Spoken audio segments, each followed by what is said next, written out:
A multi-billion-dollar duel is underway to be the front door of the internet. The race starts today.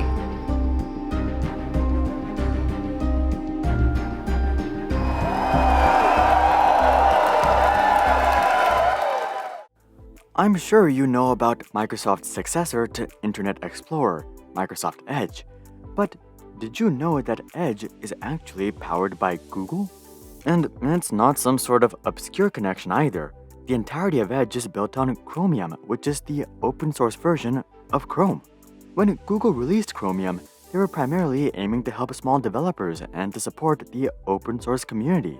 But somehow, their biggest competitor has ended up adopting it themselves. And this isn't a temporary solution either. In fact, Microsoft has already tried to compete against Google.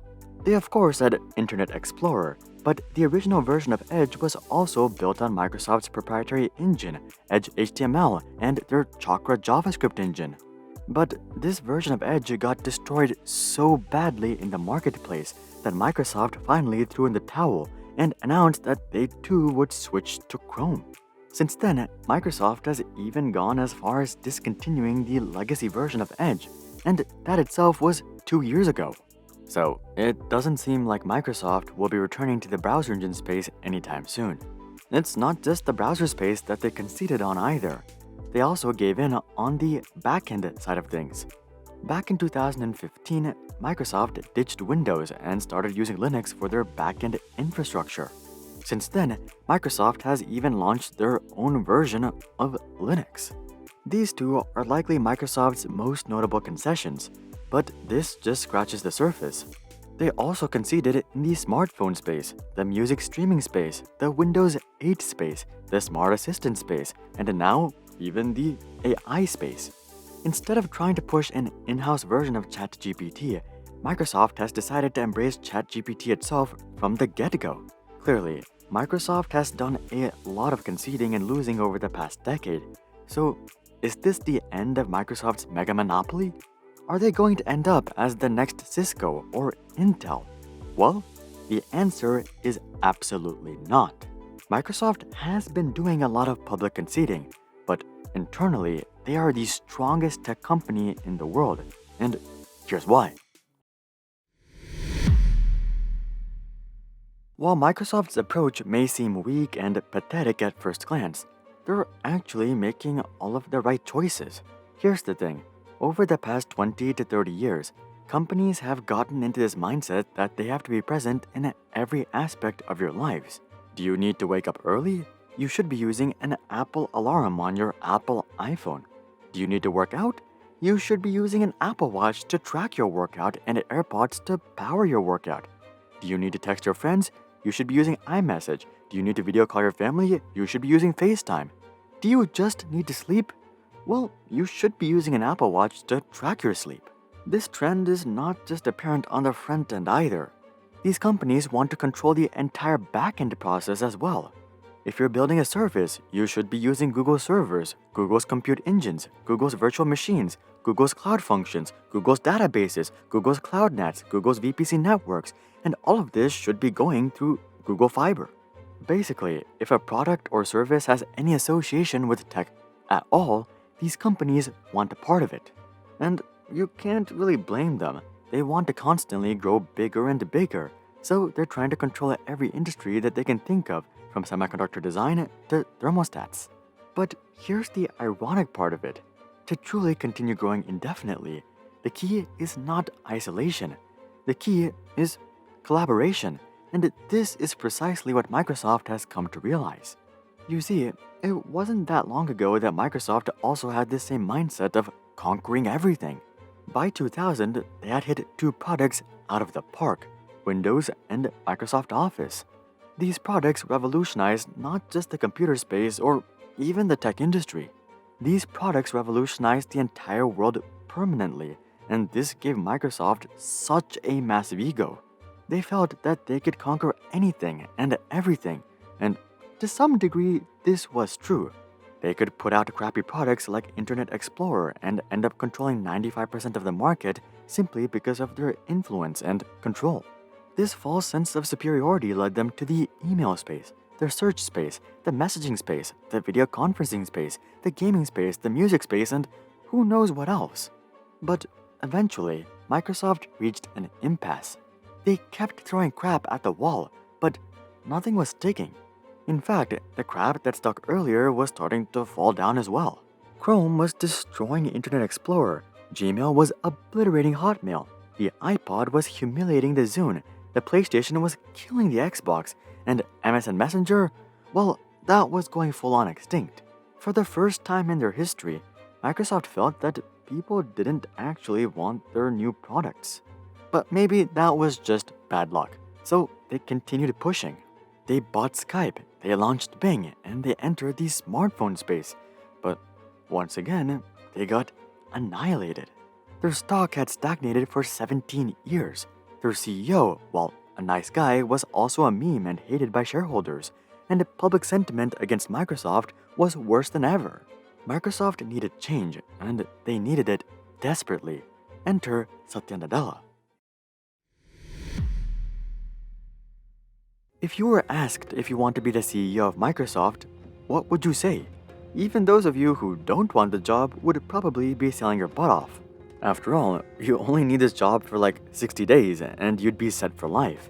But Satya didn't even try to sell himself to the board. When they asked him if he wanted to be CEO, he replied, quote, "Only if you want me to be CEO."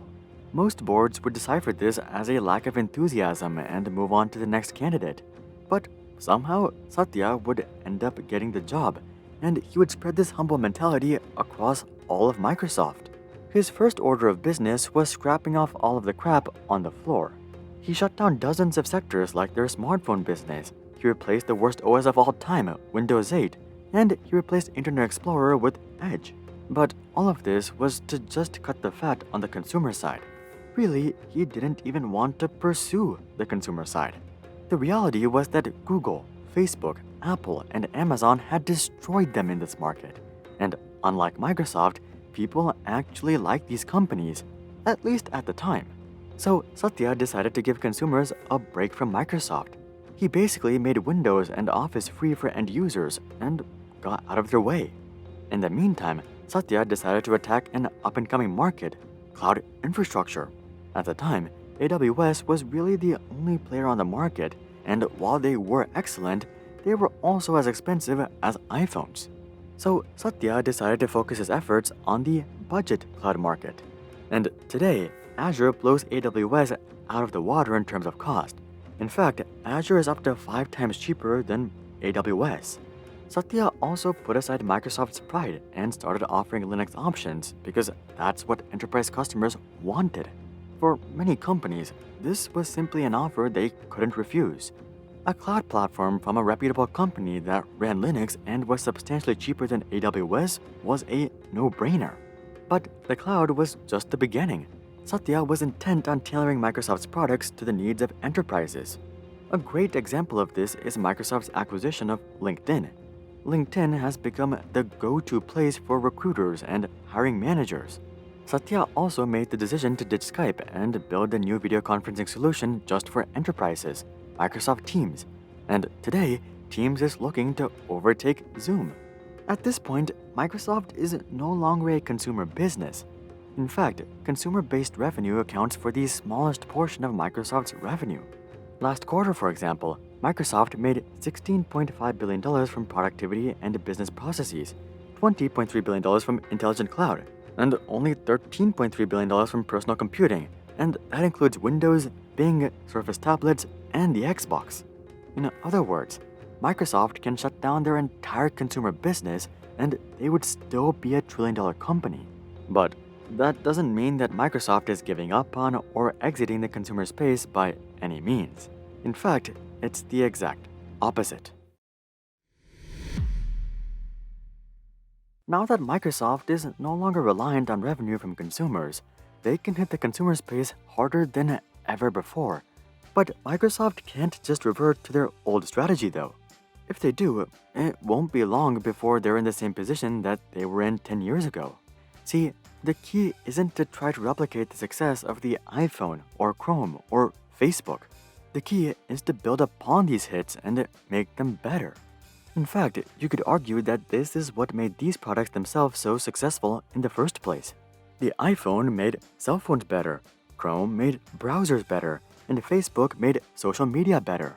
The problem with companies trying to expand to everything by themselves is that they rarely make said industries better. The Zune did not make MP3 players better, and the Windows Phone did not make smartphones better. Such products are simply alternatives that companies assume that people will buy just because it's associated with a given brand or ecosystem. This is basically the definition of what Google and Apple are doing right now. But as Microsoft found, this strategy doesn't work forever, and that's why they're not making the same mistake again. Instead of trying to create yet another browser and convince developers and users to switch, Microsoft embraced Chrome and addressed its pain points. They made the browser more efficient and slashed its atrocious RAM usage. With 60 tabs open, Chrome gobbles up 3.7 gigabytes of RAM, and Firefox gobbles up 3.9 gigabytes of RAM, but Edge only uses 2.9 gigabytes of RAM. Microsoft isn't hell-bent on trying to get you to use Bing either. You can switch your default search engine to Google within a matter of 7 seconds. You also get the power of the Chrome Web Store while not giving up the power of Microsoft's classic products like the Office Suite and Outlook, so you get the best of both worlds. Microsoft is using the same approach when it comes to Bing as well. Instead of trying to force Cortana down people's throats, they decided to partner with something that's already working, ChatGPT. And by the looks of it, people are excited for a Microsoft product for the first time in a long time. The new Bing was able to get 1 million people onto the waiting list within just 48 hours. And it's just a matter of time until these collaborative moves start hitting their bottom line. At the end of 2021, Microsoft was able to overtake Apple and become the world's largest company. But you probably didn't even hear about this because Microsoft didn't do anything particularly cool. And I think this is really the story of the new Microsoft, the background juggernaut. In the end, Microsoft is no longer trying to constantly score winners product after product because that's a loser's game. Consumer sentiment changes all the time, and it's impossible to always be the most desirable company with the most desirable products. But what is sustainable though is associating yourself with up-and-coming winners and just trying to get a small portion of that pie for yourself. This strategy will never yield in slam dunks because the main product, whether it be ChatGPT or Linux, will always outshine what you're doing. But at the same time, you'll also never end up like Yahoo or AOL. If ChatGPT's time in the limelight is over, no worries. You have hundreds of other winners that you also bet on. There's a saying in the stock market, time in the market always beats timing the market. Most companies are trying to time the market. Meta, for example, is trying to hit the next GameStop short squeeze with the metaverse. Apple is busy chasing the AR, VR, and EV markets. And Google thinks that they can hold their ground against thousands of new AI options. Meanwhile, Microsoft is just investing in the S&P 500. It's not flashy or particularly interesting, but over the long term, not even Warren Buffett is able to hold up against it. And that's why I think Microsoft is the strongest tech company in the world. Flashy products from Meta and Apple may excite the press, but in terms of long-term sustainable growth, Microsoft is the real winners. But that's just what I think. Did you realize just how well Microsoft was doing? Comment that down below. Also, drop a like if you wish more companies gave up their ego, at least partly. And of course, consider checking out our Discord community to get future video ideas and consider subscribing to see more questions logically answered. But until then, I'm Hari, and I'll see you guys on the next one.